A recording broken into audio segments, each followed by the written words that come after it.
हिमालय की बर्फीली चोटियों के नीचे दुनिया की नजरों से छिपा एक अलग ही संसार बसता था। यह नागलोक था। यह पाताल की आग से बना नहीं था, बल्कि यह हजारों लाखों मणियों, स्फटिकों और भूमिगत नदियों की कोमल रोशनी से जगमगाता था। यह एक ऐसा लोक था जहां हवा में जड़ी बूटियों की महक और पानी में संगीत बहता था। इस चमत्कारी लोक के केंद्र में महानागमणि स्थापित थी। यह कोई साधारण मणि नहीं थी, यह नागलोक का हृदय थी। इसी से जीवन, प्रकाश और जादू का संचार होता था। इसी मणि की शक्ति से नागलोक के वासी, नागवंश, अपनी इच्छा से कोई भी रूप धारण कर सकते थे और अपनी दुनिया को इंसानी लालच से छिपा कर रख सकते थे। नागलोक पर राजा वासुकी और उनकी प्रतापी पत्नी रानी मनसा का राज था। उनकी एकमात्र संतान थी राजकुमारी माया। 29 वर्ष की माया अपने वंश की सबसे कुशल योद्धा और सिद्ध चिकित्सक थी। उसकी आंखें हिमालय की गहरी झीलों जैसी हरी थीं और उसके दिल में अपने लोक के लिए असीम करुणा थी। वह नागमणि की सीधी संरक्षक थी और उसका जीवन मणि की रक्षा के लिए ही समर्पित था। कई सदियों से नागलोक शांति से जी रहा था, लेकिन यह शांति भंग होने वाली थी। पृथ्वी पर, इंसानी दुनिया में दो शैतानी इरादे एक हो रहे थे। पहला था राजा भद्र, जो मैदानी इलाकों के एक क्रूर साम्राज्य का स्वामी था। भद्र को अमर होने की सनक थी। वह अपनी जवानी और ताकत को किसी भी कीमत पर बनाए रखना चाहता था। दूसरा था साधु कालनाथ, एक भ्रष्ट और शक्तिशाली तपस्वी जो काली शक्तियों का उपासक था। कालनाथ ने अपना जीवन गुप्त ज्ञान और तांत्रिक सिद्धियों को पाने में लगा दिया था। उसे नागलोक के रहस्य का पता चल गया था। उसे पता था कि महानागमणि को कैसे हासिल किया जा सकता है।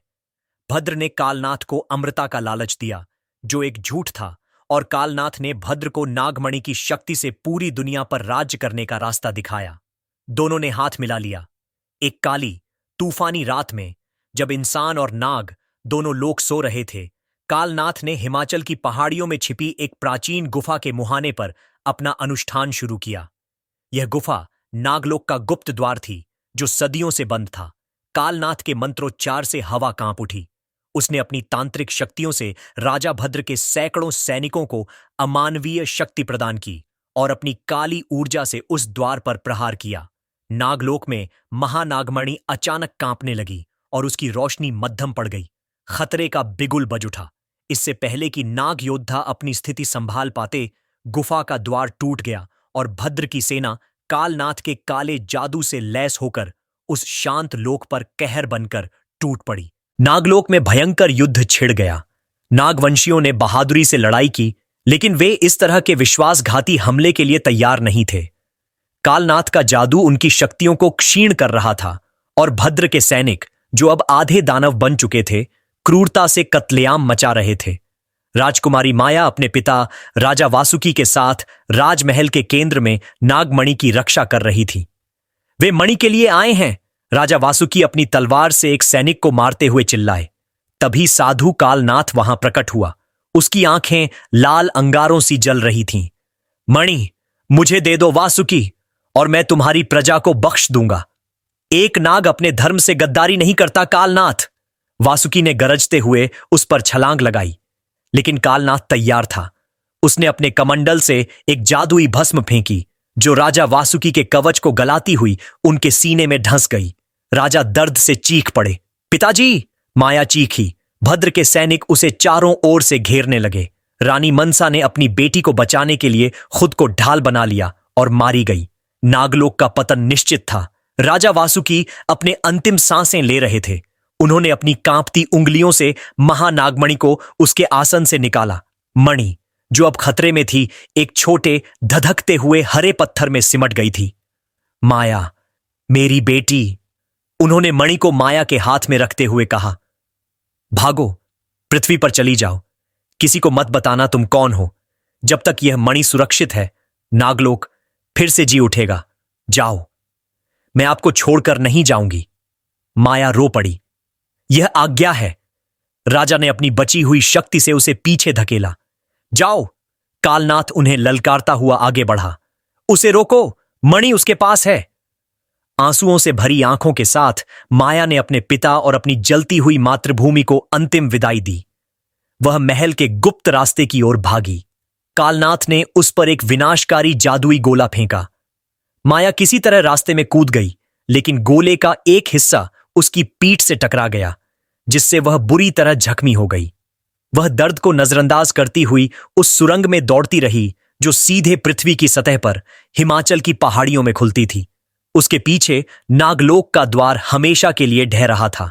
उसी तूफानी रात नागलोक से कई मील ऊपर हिमाचल के धौलाधार पहाड़ों में बसे लोहगढ़ गांव में एक लोहार अपनी भट्टी के सामने काम कर रहा था। उसका नाम रामू था। 30 साल का, ऊंचा, पूरा और गठीला शरीर। उसके डोले, बाइसेप्स सालों तक हथौड़ा चलाने से फौलाद जैसे बन गए थे, लेकिन उसकी आंखों में एक गहरी शांति थी। रामू के माता पिता सालों पहले गुजर गए थे और वह अपनी छोटी सी कुटिया और भट्टी में अकेला रहता था। वह कम बोलता था, लेकिन उसके बनाए औजार पूरे इलाके में मशहूर थे। लोग कहते थे कि रामू के हथौड़े में जादू है। आज रात तूफान बहुत तेज था। हवा के झोंके उसकी भट्टी के दरवाजे से टकरा रहे थे। रामू ने अपना काम खत्म किया और आग को बुझाने लगा। वह इस अकेलेपन का आदी था। तभी तूफान के शोर के बीच उसे एक अलग सी आवाज सुनाई दी, जैसे कोई भारी चीज उसकी कुटिया के बाहर लकड़ी के गट्ठरों के पास गिरी हो। कोई जानवर होगा, उसने सोचा, लेकिन फिर उसे एक धीमी, दर्द भरी कराह सुनाई दी। रामू ने अपनी लालटेन उठाई और दरवाजा खोला। ठंडी बारिश की बौछार उसके चेहरे पर पड़ी। उसने लालटेन की रोशनी को बाहर घुमाया। पहले तो उसे कुछ नहीं दिखा, फिर उसकी नजर लकड़ियों के ढेर के पास पड़ी। वहां कीचड़ और बारिश के पानी में लथपथ एक औरत बेहोश पड़ी थी। वह दौड़कर उसके पास गया। वह बुरी तरह जख्मी थी। उसकी पीठ पर एक अजीब सा गहरा घाव था जो किसी तलवार या भाले का नहीं लगता था। वह जला हुआ था और उससे काला धुआं निकल रहा था। उसके कपड़े फटे पुराने थे, जैसे वह मीलों तक झाड़ियों में घिसटती हुई आई हो। वह 29-30 साल की रही होगी। बारिश के बावजूद उसका चेहरा एक अलौकिक सुंदरता से चमक रहा था। रामू ने उसे उठाने के लिए हाथ बढ़ाया, तभी उसकी नजर उस चीज पर पड़ी जिसे उस औरत ने अपने सीने से जोर से भींच रखा था। उसकी मुट्ठी के भीतर से एक तेज हरी रोशनी निकल रही थी जो बारिश की बूंदों को भी चमका रही थी। रामू ने उस रहस्यमयी रोशनी या उस औरत की सुंदरता पर ध्यान नहीं दिया। उसने बस एक घायल इंसान को देखा जिसे मदद की जरूरत थी। उसने राजकुमारी माया को अपनी मजबूत बाहों में उठाया और उसे तूफान से बचाकर अपनी कुटिया के अंदर ले आया। उसे नहीं पता था कि उसने अभी अभी नागमणि के साथ साथ नागलोक के भविष्य को भी अपनी पनाह में ले लिया था। तूफान बाहर अपनी पूरी ताकत से गरज रहा था, लेकिन रामू की कुटिया के अंदर भट्टी की धीमी आंच से एक सुकून भरी गर्माहट फैली हुई थी। रामू ने उस अजनबी औरत को भट्टी के पास बिछे एक मोटे कंबल पर लिटा दिया। उसने पहले कभी ऐसा घाव नहीं देखा था। उसकी पीठ पर जला हुआ निशान काला और गहरा था और उसके किनारे अजीब तरह से सुलग रहे थे, जैसे कोई जादुई आग उसे भीतर ही भीतर खा रही हो। रामू अपनी जड़ी बूटियों की पेटी ले आया। एक लोहार होने के साथ साथ उसे पहाड़ों में मिलने वाली औषधियों का भी ज्ञान था। उसने कुछ ठंडी तासीर वाली पत्तियां पीसी और उनमें मरहम मिलाकर एक लेप तैयार किया। वह झिझका। उसके हाथ, जो दिन भर सख्त हथौड़े और गर्म लोहे से खेलते थे, अब इस नाजुक काम के लिए कांप रहे थे। देवी, जो भी हो तुम, उसने मन में कहा, मुझे क्षमा करना। उसने बड़ी सावधानी से लेप को घाव पर लगाया। जैसे ही ठंडी औषधि ने जलते हुए घाव को छुआ, औरत ने दर्द से गहरी आह भरी, लेकिन बेहोशी में ही रही। उसकी नजर फिर से उस चीज पर पड़ी जिसे औरत ने अपनी मुट्ठी में भींच रखा था। हरी रोशनी अब भी धड़क रही थी, जैसे उस औरत के दिल के साथ ही धड़क रही हो। रामू ने उसे खोलने की कोशिश नहीं की। वह समझ गया था कि यह जो भी है उसकी जान से ज्यादा कीमती है। उसने एक गीला कपड़ा लिया और उसके चेहरे से कीचड़ पोंछा। बारिश में धुला हुआ भी उसका चेहरा किसी और ही दुनिया का लगता था। उसकी पलकें लंबी थीं और उसके होंठ, जो अब दर्द से हल्के कांप रहे थे, किसी गढ़े हुए संगमरमर की मूर्ति जैसे थे। रामू रात भर जागता रहा। वह भट्टी में लकड़ियां डालता रहा और उस अजनबी के माथे पर ठंडे पानी की पट्टियां बदलता रहा। भोर होने से ठीक पहले, जब तूफान थक कर एक हल्की फुहार में बदल गया था, माया की पलकों में हरकत हुई। उसकी हरी आंखें खुलीं। पहले उसे सिर्फ धुंधली आकृतियां दिखीं, एक छत, आग की लपटें और एक विशाल परछाई। मैं कहाँ हूं? उसकी आवाज एक कमजोर सरसराहट जैसी निकली। जैसे ही उसे सब याद आया, हमला, पिता की मृत्यु, भागना, वह घबरा कर उठ बैठी। दर्द की एक तेज लहर उसकी पीठ से उठी, लेकिन उसने परवाह नहीं की। मणि! वह चीखी, अपनी मुट्ठी को टटोलते हुए। महानागमणि वहीं थी, उसकी पकड़ में। उसकी रोशनी माया के डर को महसूस कर तेज हो गई थी। तभी वह परछाई हिली। रामू, जो भट्टी के पास बैठा ऊँघ रहा था, उसकी आवाज सुनकर खड़ा हो गया। आराम से, उसने अपनी गहरी शांत आवाज में कहा। तुम जख्मी हो? माया ने उसे देखा। एक 30 साल का लंबा चौड़ा आदमी, जिसकी भुजाएं किसी पेड़ के तने जैसी मजबूत थीं। उसके चेहरे पर रात भर जागने की थकान और हल्की दाढ़ी थी। वह एक इंसान था। नागवंश का सदियों पुराना डर उस पर हावी हो गया। इंसानों का मतलब था खतरा, लालच, धोखा। दूर रहो मुझसे! वह फुंफकारी। एक पल के लिए उसकी हरी आंखों की पुतलियां किसी सांप की तरह सीधी हो गईं। वह खुद को घसीटती हुई दीवार के सहारे जा टिकी, अपनी जख्मी पीठ को बचाते हुए। रामू ने उसकी आंखों में आए उस अमानवीय बदलाव को देखा। वह पल भर के लिए ठिठका, लेकिन डरा नहीं। उसने अपने दोनों हाथ ऊपर उठा दिए, ये दिखाने के लिए कि वह निहत्था है। डरो मत, उसने नरमी से कहा। मेरा नाम रामू है, ये मेरी कुटिया है। तुम कल रात तूफान में बाहर बेहोश मिली थीं। माया जोर जोर से हाँफ रही थी। उसका शरीर दर्द और थकावट से टूट रहा था। उसने रामू को देखा, फिर उसकी कुटिया में चारों ओर नजर दौड़ाई। हथौड़े, संडस्याओं, निहाई, एनविल, दीवार पर टंगे औजार। तुम एक लोहार हो, उसने कहा। हां, रामू ने कहा। वह धीरे चकदम बढ़ा और पानी का एक प्याला उसकी ओर बढ़ाया। यह पी लो, तुम्हें इसकी जरूरत है। माया ने पानी के प्याले को देखा, फिर रामू के चेहरे को। उसकी आंखों में कोई लालच या क्रूरता नहीं थी, बस एक सादा गहरी चिंता थी। उसकी पकड़ नागमणि पर डीली नहीं पड़ी, लेकिन उसने अपना दूसरा हाथ बढ़ाया और कांपते हुए प्याला ले लिया। पानी उसके सूखे गले के लिए अमृत जैसा था। तुम कौन हो? रामू ने कुछ देर बाद पूछा। और तुम्हारी पीठ पर वह घाव, वह किसी आम हथियार का नहीं है। माया की आंखों में आंसू भर आए। उसे अपने पिता का आखिरी आदेश याद आया, किसी को मत बताना तुम कौन हो। लेकिन वह अकेली थी, जख्मी थी, और एक पूरी दुनिया का बोझ उसके कंधों पर था। उसे नहीं पता था कि वह इस इंसान पर भरोसा कर सकती है या नहीं, लेकिन उसके अंदर का सैलाब अब और नहीं रुक सकता था। वह रो पड़ी। वह अपने पिता के लिए रोई, अपनी मां के लिए रोई और अपने उजड़ चुके घर नागलोक के लिए रोई। उन्होंने सब कुछ तबाह कर दिया, वह सिसकियों के बीच बोली।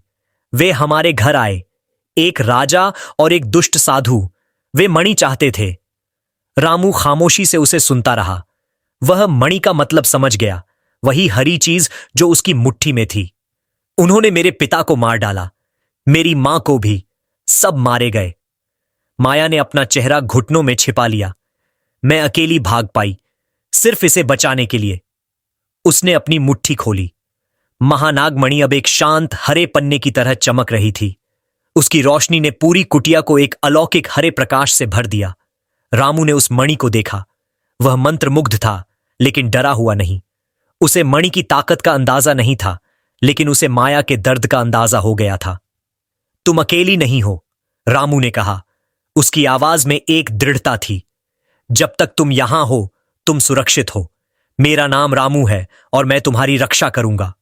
माया ने आंसुओं से भरी अपनी हरी आंखें उठाकर उसे देखा। एक लोहार जो इंसानी दुनिया का था, उसे बचाने का वादा कर रहा था, जबकि उसकी अपनी दुनिया तबाह हो चुकी थी।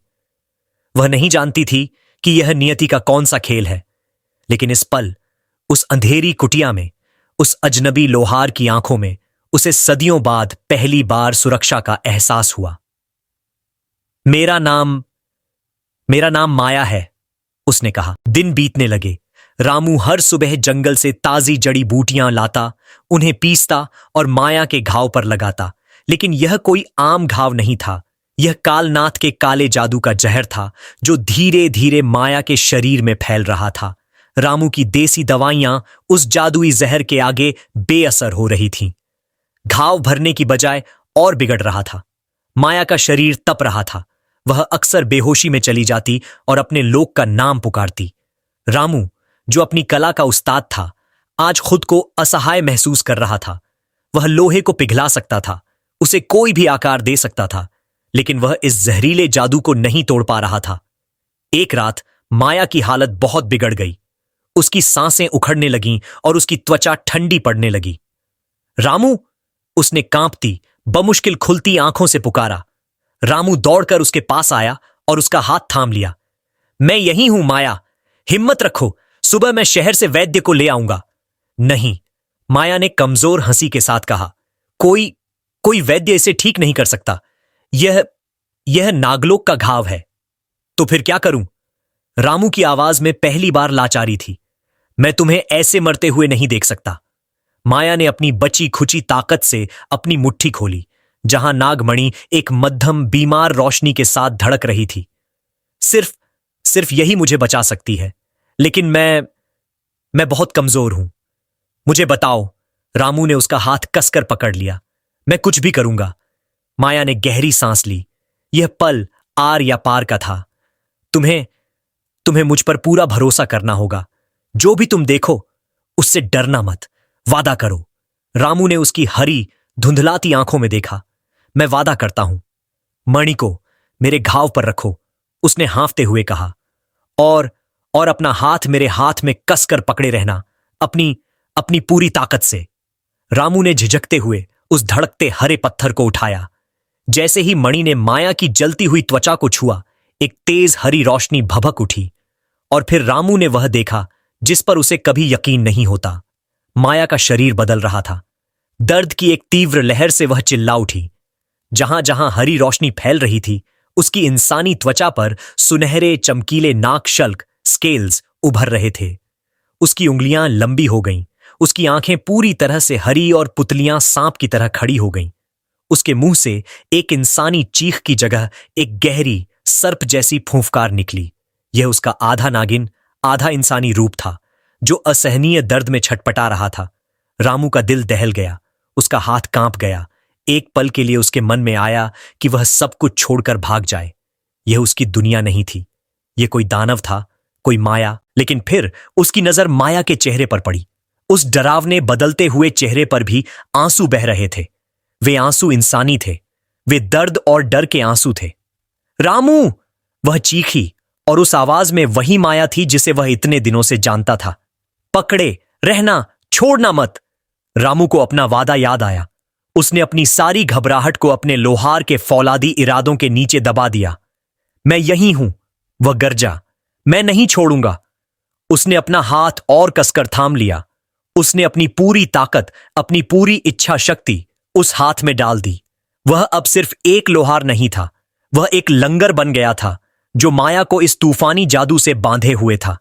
नागमणि और तेज धधकी रामू के हाथ से होती हुई उसकी इंसानी शक्ति मणि की जादुई शक्ति से मिली। एक सफेद हरी ऊर्जा का विस्फोट हुआ।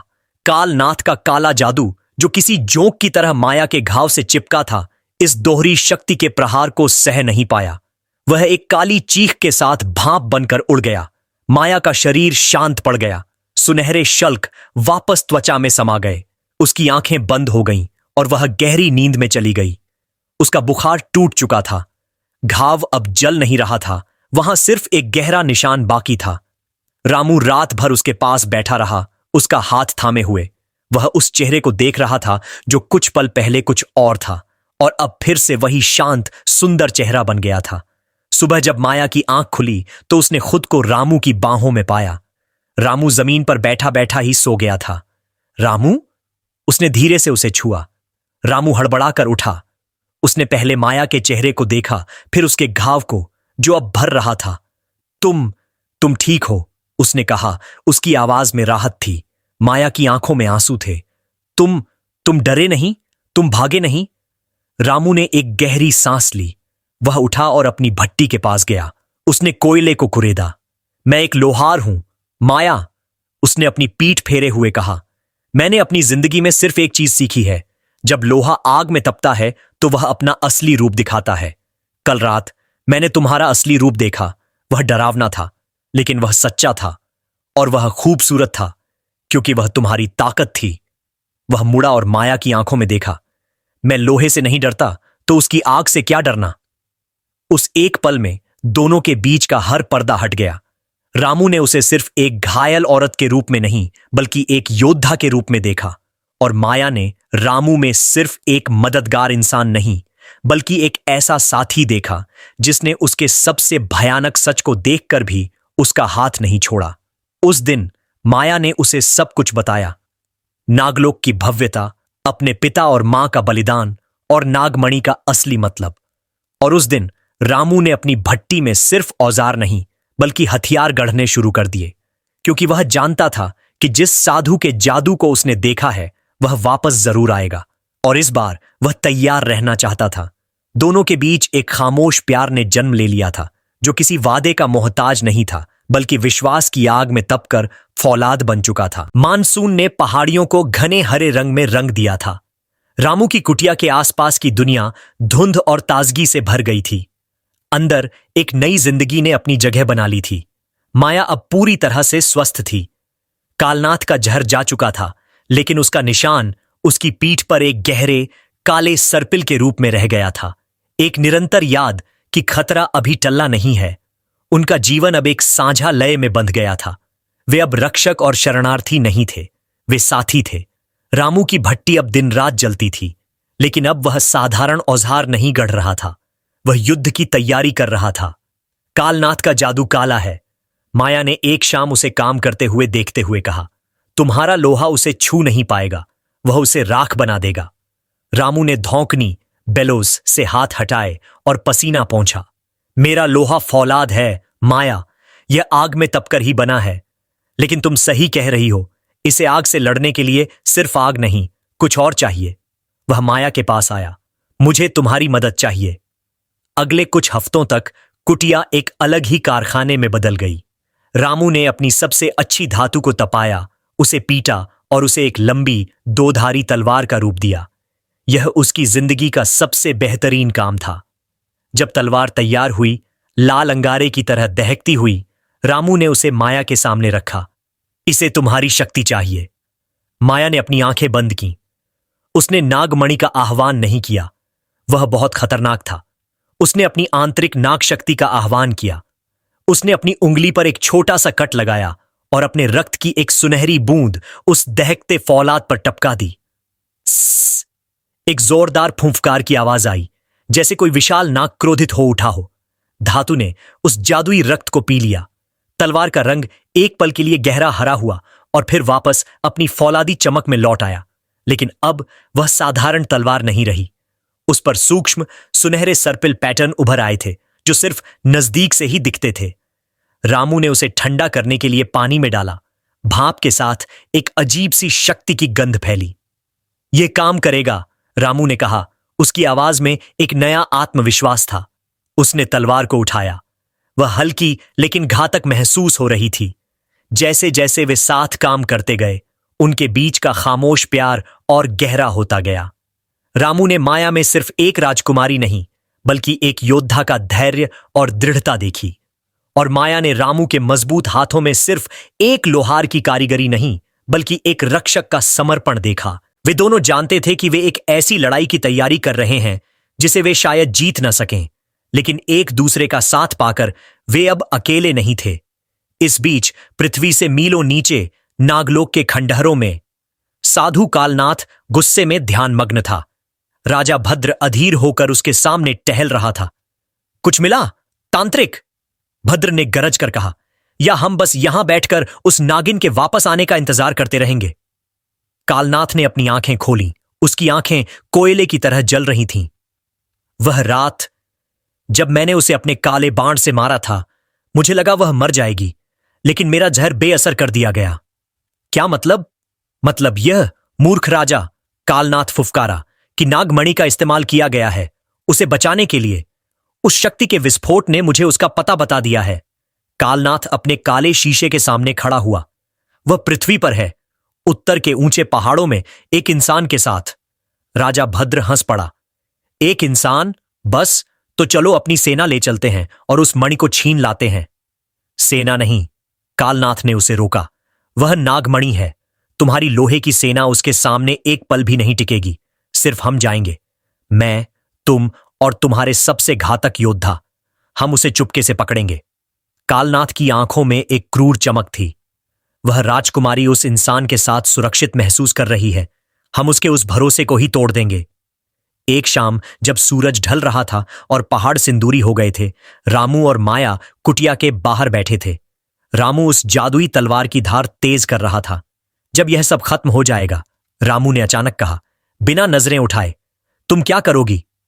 माया ने डूबते सूरज को देखा। मेरे पास वापस जाने के लिए कोई घर नहीं है। ये है, रामू ने बस इतना ही कहा। माया की आंखें भर आईं। वह कुछ कहती, इससे पहले ही हवा बदल गई। शांति एक पल में भंग हो गई। हवा में एक अजीब सी सड़ांत फैल गई, जैसे कुछ जल रहा हो।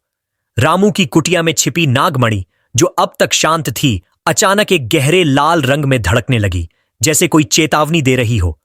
रामू खड़ा हो गया। तलवार उसके हाथ में कस गई थी। माया उसके बगल में खड़ी हो गई। उसकी आंखें किसी शिकारी जानवर की तरह जंगल में देख रही थीं। पेड़ों के बीच से हंसी की एक ठंडी आवाज आई। आखिरकार मिल ही गई तुम, राजकुमारी माया। साधु कालनाथ छाया से बाहर निकला। उसकी छड़ी से काला धुआं निकल रहा था। उसके पीछे राजा भद्र अपने पूरे काले कवच में और उसके 10 सबसे खूंखार सैनिक, जिनकी आंखें नफरत से चमक रही थीं, खड़े थे। कालनाथ की नजर रामू पर पड़ी, जो माया के सामने एक चट्टान की तरह खड़ा था। तो यह है वह कीड़ा? कालनाथ हंसा। एक लोहार। तुम एक इंसान के पीछे छिपोगी, राजकुमारी? रामू ने तलवार उठाई। जादुई फौलाद अपने बनाने वाले के दुश्मन को पहचान गया और हल्के हल्के गूंजने लगा। इससे दूर रहो, साधु। रामू की आवाज शांत, लेकिन किसी हथौड़े की चोट जितनी भारी थी। राजा भद्र ने अपनी विशाल तलवार निकाली। मणि हमें दे दो और हम इस लोहार को जिंदा छोड़ देंगे। कभी नहीं, माया ने फुंफकारते हुए कहा। कालनाथ हंसा। तो फिर तुम दोनों की मौत यहीं लिखी है। हवा रुक गई। लड़ाई शुरू होने वाली थी। जैसे ही कालनाथ ने हाथ उठाया, 10 काले कवच पहने योद्धा छाया से निकले और एक साथ टूट पड़े। वे साधारण सैनिक नहीं थे। उनकी तलवारों पर काला जादू मंडरा रहा था। माया, मेरे पीछे! रामू गरजा। वह एक लोहार था, सिपाही नहीं, लेकिन उसके हाथों में जो तलवार थी, वह अब सिर्फ फौलाद नहीं थी। वह नागरक्त से जागृत एक अस्त्र थी। पहला योद्धा रामू पर झपटा। उसकी काली तलवार रामू की जादुई तलवार से टकराई। टिंग! एक जोरदार आवाज हुई और योद्धा की काली तलवार कांच की तरह टूटकर बिखर गई। इससे पहले कि वह कुछ समझ पाता, रामू की तलवार उसकी छाती के पार हो चुकी थी। यह कैसे? योद्धा ने मरते हुए कहा। यह नाग फौलाद है, रामू ने कहा और अगले दुश्मन की ओर मुड़ा। रामू अपनी भट्टी के सामने नाचने वाले बवंडर की तरह घूम रहा था। उसकी तलवार हवा में सुनहरी हरी लकीरें खींच रही थी। वह उस धातु को जानता था। वह उसकी रगों में बहती थी। कालनाथ का जादू उस पर बेअसर था। हर वार, हर चोट सटीक थी। माया उसके पीछे खड़ी थी, एक अभेद्य दीवार बनकर। उसने अपनी हथेली में नागमणि को थाम रखा था। वह जानती थी कि वह यहां अपनी पूरी शक्ति का इस्तेमाल नहीं कर सकती, वरना मणि की ऊर्जा कालनाथ को सीधे अपनी ओर खींच लेगी। इसके बजाय उसने अपनी नाग गति का इस्तेमाल किया। जब भी कोई सैनिक रामू के पीछे से वार करने की कोशिश करता, माया हवा की तरह बीच में आती। उसकी फुर्ती किसी इंसान की नहीं थी। वह उनके वारों से बचती, उनकी कलाइयों को मोड़ देती और उन्हें रामू की तलवार के सामने धकेल देती। कुछ ही पलों में 10 योद्धा जमीन पर थे। रामू हाँफ रहा था, लेकिन अडिग खड़ा था। राजा भद्र, जो यह सब देख रहा था, क्रोध से पागल हो गया। एक मामूली लोहार, मैं तुम्हें दिखाता हूं युद्ध क्या होता है। भद्र अपनी विशाल काली तलवार लेकर रामू पर टूट पड़ा। वह एक प्रशिक्षित योद्धा था और उसका हर वार मौत लेकर आता था। खटाक खटाक खटाक 2 तलवारें आपस में टकराईं। भट्टी की चिंगारियां उड़ने लगीं। रामू की जादुई तलवार भद्र के हर वार को रोक रही थी, लेकिन भद्र की पाश्विक शक्ति रामू को पीछे धकेल रही थी। तुम सिर्फ एक कीड़े हो, भद्र चिल्लाया, और तुम एक लालची मूर्ख।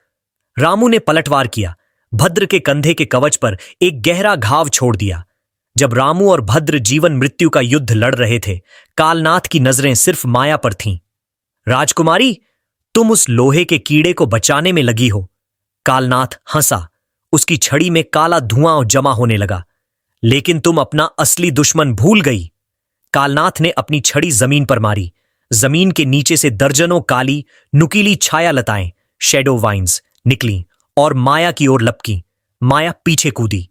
उसने नागमणि से एक छोटी ऊर्जा ढाल बनाई जिसने लताओं को रोक दिया। लेकिन यह हमला सिर्फ ध्यान भटकाने के लिए था। असली हमला ऊपर से आया। कालनाथ ने एक काला ऊर्जा बाण सीधे रामू की पीठ की ओर फेंका। रामू नहीं! माया चीखी। वह रामू की ओर दौड़ी और उसे जोर से धक्का दिया। जादुई बाण रामू को तो नहीं लगा, लेकिन वह माया के कंधे में जा ढंसा। आह! माया दर्द से चीख उठी। यह वही जहर था, लेकिन इस बार 100 गुना ज्यादा शक्तिशाली। माया! रामू का दिल दहल गया। उसने माया को गिरते हुए देखा। उसका ध्यान एक पल के लिए भटका, और वही एक पल राजा भद्र के लिए काफी था। भद्र ने मौके का फायदा उठाकर अपनी जहरीली कटार निकाली और सीधे रामू के पेट में घोंप दी। अर्घ! रामू के मुंह से खून का फव्वारा निकला। आखिरकार! भद्र हंसा, लेकिन रामू अभी मरा नहीं था। उसके अंदर एक लोहार की आग जल रही थी। दर्द से कराहते हुए उसने अपनी जादुई तलवार को अपनी पूरी ताकत से घुमाया और उसे सीधे राजा भद्र के सीने में उतार दिया। राजा भद्र की आंखें आश्चर्य से फटी रह गईं। वह घुटनों के बल गिरा और मर गया। एक दुश्मन खत्म हो गया था, लेकिन कीमत बहुत भारी थी। रामू गिर पड़ा। वह अपने पेट से बहते खून को रोकने की कोशिश कर रहा था। माया, जो खुद जहर से जल रही थी, घिसटते हुए उसके पास आई। रामू, रामू, मेरी आंखों में देखो। वह रो रही थी। रामू ने मुस्कुराने की कोशिश की। मैंने वादा निभाया। कालनाथ जोर से हंसा। वह उनके पास धीरे धीरे चलकर आया। कितना भावुक पल है। 2 प्रेमी एक साथ मर रहे हैं और नागमणि, वह अब मेरी है। उसने अपना हाथ माया की ओर बढ़ाया। माया ने रामू का हाथ पकड़ा। वे दोनों जानते थे कि अंत आ गया है। वे जीत नहीं सकते थे, लेकिन वे हार भी नहीं सकते थे।